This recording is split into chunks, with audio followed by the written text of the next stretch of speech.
Assalamualaikum warahmatullahi wabarakatuh. Raditu billahi robba wa bil islami dina wa bi Muhammadin nabiyya wa rasulullah. Rabbi zidni ilma warzuqni fahma. Selamat datang teman-teman semuanya. Perkenalkan, saya Muhammad Syakir Riza Hidayat selaku asisten dari perancangan bangunan gedung tahan gempa. Kali ini saya akan menjelaskan terkait term of reference atau kerangka acuan kerja untuk mata kuliah perancangan bangunan gedung tahan gempa semester genap tahun ajaran 2020-2021. Nah, yang pertama ini ada tujuan instruksional khusus. Jadi setelah melakukan kuliah perancangan ini, teman-teman diharapkan bisa terampil dalam merancang portal 3 dimensi bangunan gedung bertingkat tahan gempa dari bahan beton bertulang biasa. Nah, lalu kemudian teman-teman juga diharapkan bisa membuat produk akhir berupa gambar teknis yang siap dilaksanakan di lapangan. Yang tentunya ini dibuat sedetail mungkin sehingga nanti akan mempermudah proses pelaksanaan pembangunan. Nah, diharapkan teman-teman ini setelah selesai kuliah perancangan gedung sudah bisa dan punya bekal untuk melakukan ini semua. Nah, yang selanjutnya adalah lingkup perancangan. Nah, lingkup perancangan ini meliputi perancangan struktur. Itu kita nanti merencanakan plat, mulai dari plat atap, lantai, cantilever atau level, ada tangga juga. Kemudian ada balok, yaitu balok anak, balok induk, yang lainnya. Lalu ada kolom. Nah, selain perancangan struktur, kita juga diharuskan untuk merancang fondasi. Nah, ukuran fondasi atau jumlah konfigurasi fondasi dalam. Jadi ukuran fondasinya sendiri, dimensinya, diameter berapa, lalu kemudian berapa buah dan konfigurasinya seperti apa, supaya dia bisa benar-benar dilaksanakan dan dipastikan itu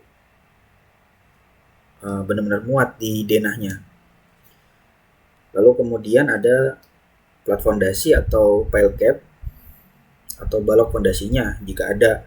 Nah, jadi nanti kan ada beberapa fondasi dalam tuh untuk menopang satu kolom. Nah, ini nanti disatukan oleh pile cap yang nanti kita juga akan rencanakan seperti yang telah kita pelajari di struktur portal beton bertulang yang sudah kita lalui di semester lalu. Kemudian ada membuat gambar teknis penulangan secara lengkap. Nah, ini kertasnya ditentukan ukurannya adalah A3. Yang selanjutnya adalah rencana anggaran biaya atau RAB dari pekerjaan struktur. Untuk di kuliah ini kita dibatasi hanya untuk menghitung rencana anggaran biaya pekerjaan struktur saja supaya tidak terlalu banyak. Terusnya kita nanti membuat juga untuk rencana kerja dan syarat atau RKS dari pekerjaan struktur. Nah, selanjutnya ini ada struktural data. Nah, struktural data ini meliputi building occupation atau peruntukan bangunan. Ini teman-teman nanti bisa pilih dan tentukan di awal untuk selama semester ini nanti menggunakan bangunan untuk apa. Lalu ada gambar struktur bangunan. Ini nanti disediakan file format PDF. Nanti teman-teman bisa menggunakan ini, gambar struktural bangunannya. Ketika dilihat, ini struktur bangunannya cukup simetris. Ada tangga di sayap kanan dan kiri, ada lift juga. Dan ini bentang balok paling besar itu 7 meter. Nah, di sini kolomnya juga nanti bisa dibuat menjadi 2 tipe, yaitu kolom yang menopang balok dengan bentang 7 meter, lalu ada juga kolom yang menopang balok dengan bentangan 5 meter dan 4 meter. Nah, untuk yang kolom dengan yang menopang balok bentangan 7 meter ini itu nanti dibuat persegi panjang dan dia mengarah ke sumbu lemah bangunannya. Lalu bangunan ini sendiri itu mempunyai jumlah tingkat sebanyak 10 tingkat. Jadi ini mulai dari ground level, elevasi 0, lalu ada level 11 atau atap dengan elevasi 40 meter. Nah, ini adalah gambaran dari gedung yang akan teman-teman desain nanti. Baik, selanjutnya ini ada struktural data. Selain dari data bangunan tadi, ini kita juga punya lokasi bangunannya. Nah, itu teman-teman tentukan di awal juga. Tentunya ini sangat berpengaruh ke desain respons spektrum kita nantinya, karena nilai-nilai seperti SS dan CR dan itu ditentukan berdasarkan peta gempa, dan ini peta gempa ini ditentukan dari lokasi bangunan yang akan dibangun atau direncanakan oleh teman-teman nanti. Nah, lalu ada soil and foundation type. Jadi yang seperti kita tahu, gaya horizontal akibat gempa ini yang akan membangun struktur bangunan akan dipengaruhi oleh jenis tanah. Jelas, karena secara teoritis yang sudah kita pelajari di beton 2 atau struktur portal beton tahan gempa, semakin lunak jenis tanah itu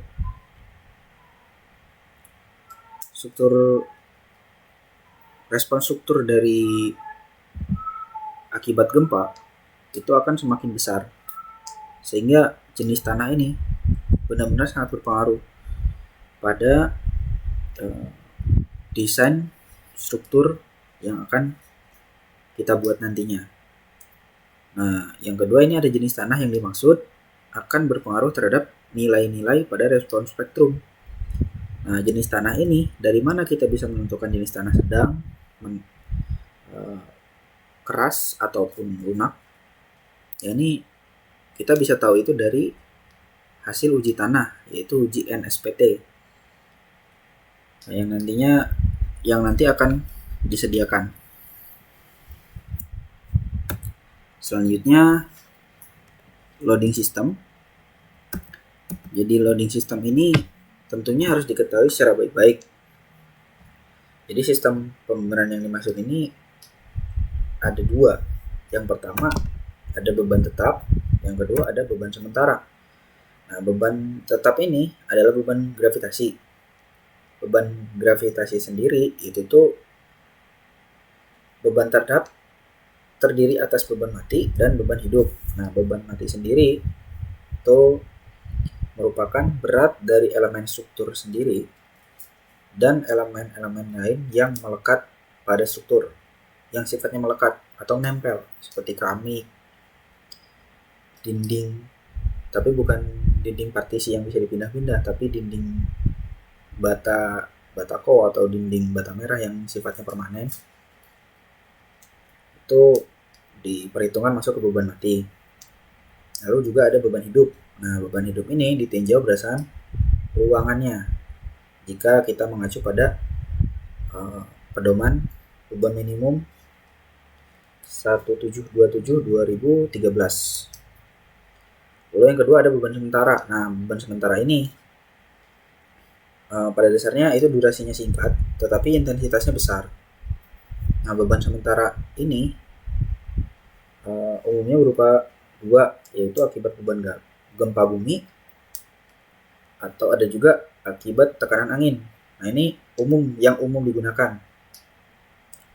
Nah, untuk gempa bumi sendiri tentunya kita rencanakan pada bangunan yang memiliki potensi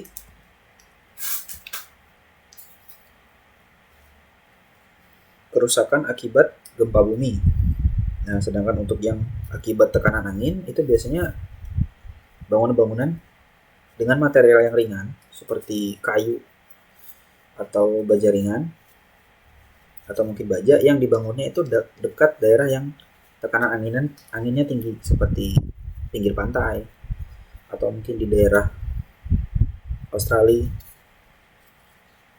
Itu jika di sana beban tekanan angin itu lebih dominan daripada beban gempa bumi. Nah, tetapi untuk di perancangan gedung ini yang kita pelajari ini atau yang akan kita kerjakan ini, itu akan menggunakan lebih fokus ke beban akibat gempa bumi untuk beban sementaranya. Nah, lalu ada material. Materialnya ini seperti yang kita tahu, tentunya ada beton sendiri, beton dengan benda uji silinder yang diuji desak pada umur 28 hari dengan notasi F aksen C dan dengan satuan megapascal. Nah, lalu ada juga mutu baja tulangan yang didapat dari hasil uji tarik baja di laboratorium. Yang diambil adalah nilai tegangan lelehnya atau dengan notasi FY dengan satuan megapascal juga. Nah, lalu di sini ada mutu bahannya. Yang pertama, beton biasa dengan nilai untuk plat lantai ini F aksen C-nya bisa dipilih nanti sama teman-teman. Lalu untuk balok dan kolom itu dijadikan satu kekuatan juga. Nanti teman-teman pilih dan tentukan di awal. Lalu yang kedua adalah mutu baja dengan FY-nya ini untuk diameter kurang dari 12 dan lebih dari 12. Ini beda. Pada umumnya untuk diameter kurang dari 12 mm itu kuat tariknya relatif lebih kecil daripada baja dengan diameter lebih dari 12. Tapi nanti ini sama teman-teman ditentukan di awal. Ya, dan selanjutnya ini ada design code atau pedoman perencanaan yang akan kita gunakan. Yang pertama ini ada PBI atau Peraturan Beton Bertulang Indonesia. Ini tahun 1971. Nah, ini digunakan untuk menentukan koefisien momen pada perencanaan pengulangan plat, lantai atau atap. Nah, jadi sebenarnya ada dua metode, ada metode perencanaan langsung, ada juga metode koefisien momen, atau ada lagi satu dengan cara metode elemen hingga. Nah, cuman untuk di perencanaan gedung ini, teman-teman dibatasi untuk menggunakan PBI saja, yaitu untuk menggunakan koefisien momen pada perencanaan pengulangan plat, lantai atau atap. Nah, yang selanjutnya ini ada peraturan untuk menentukan nilai besar beban mati dan beban hidup. Untuk beban mati kita pakai SNI 1727-1989. Ini kita pakai SNI yang lama. Nah, untuk beban hidupnya sendiri itu kita pakai 1727-2013 karena ini peraturan baru muncul untuk beban minimum. Judulnya beban minimum untuk perancangan bangunan gedung dan struktur lain. Nah, sehingga ditakutkannya ketika kita menggunakan SNI 1989 untuk beban hidup itu nanti tidak akan memenuhi peraturan yang baru dibuat ini. Karena ini adalah tabel dari beban hidup SNI 1727-1989. Nah, ini relatif sama. Jadi misalkan ini lantai sekolah, ruang kuliah, kantor, toko, atau serba restoran, hotel, asrama, dan rumah sakit, itu beban hidupnya semuanya dianggap 250 kg per meter. Nah, sedangkan untuk peraturan yang baru, nah ini lebih detail. Jadi misalkan ini ada rumah sakit, itu ternyata ruangan operasi atau laboratorium, ruang pasien, dan koridor di atas lantai pertama itu berbeda nilainya. Nah, ini jangan sampai kita pakai aturan yang lama, tetapi tidak memenuhi untuk pedoman perencanaan yang terbaru. Jadi untuk beban mati kita ambil dari 17/27/1989, untuk beban hidup kita ambil 17/27/2013. Nah, kenapa? Memangnya nggak ada beban mati di SNI 2013?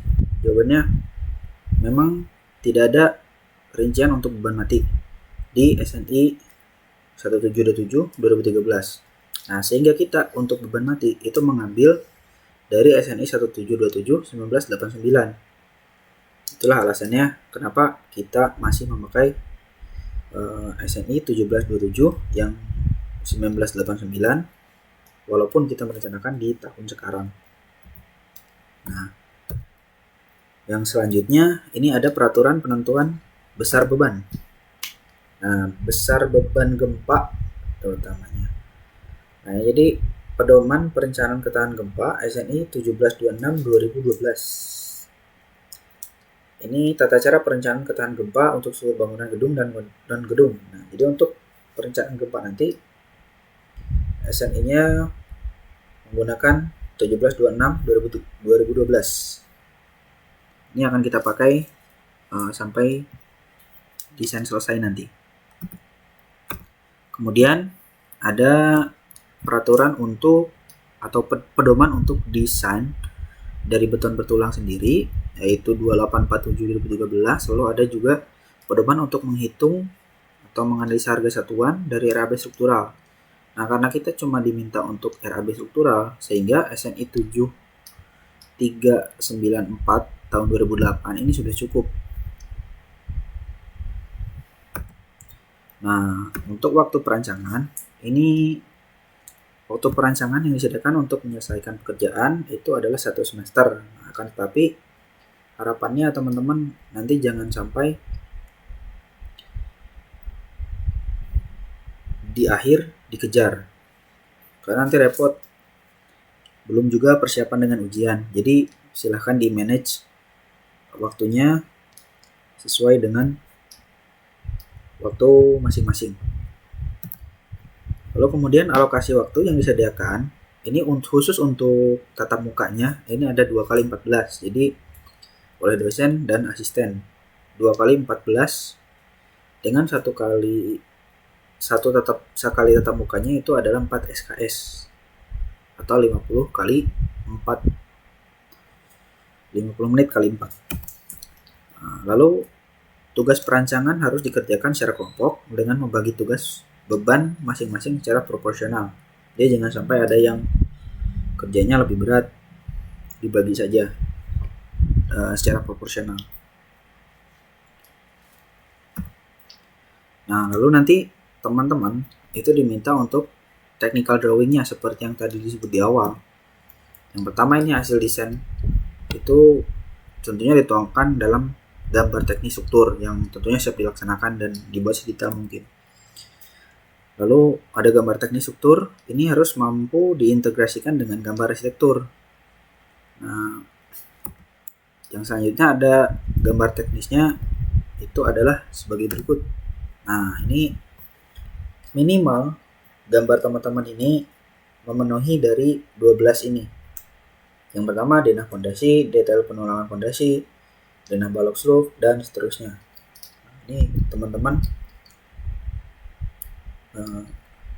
harus bisa membuat technical drawing minimal 12 item ini.